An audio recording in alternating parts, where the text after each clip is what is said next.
They say the pen is mightier than the sword, but what about the diary? Welcome to another episode of Fascinating History.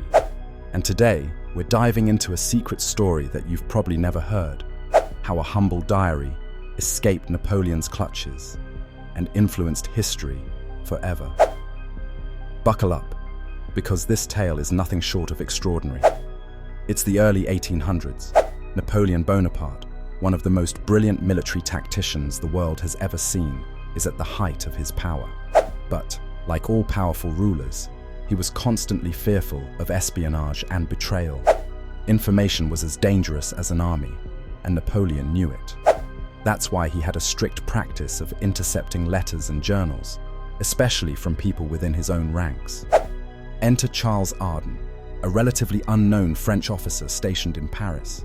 Charles wasn't a soldier of immense rank or fame, but what he possessed was far more valuable to history. A personal diary that chronicled every misstep, blunder, and shady political maneuver Napoleon's regime had made. Imagine if today's investigative reporters were secretly writing down every significant detail of a political administration's darkest secrets. That's what Charles Arden was doing, except without the safety of press freedom. But why would Arden take such a risk? Scholars suggest it was driven by growing disillusionment. Napoleon's promise of liberty and equality had gradually been overshadowed by his thirst for authoritarian control. Arden's diary became a record of the regime's failures and excesses, a ticking time bomb for Napoleon's reputation.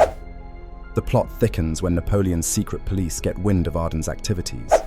A frantic search begins in Paris, with Napoleon himself reportedly taking an interest in capturing this diary. But, in an ingenious twist, Arden smuggles the diary out of the city using an unsuspecting courier, a young artist traveling to Italy, unaware of the dangerous cargo he carried.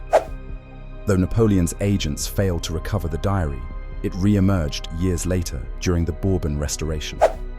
In the hands of opposition forces, it became an instrument for Napoleon's critics, highlighting his abuses of power and rallying public opinion.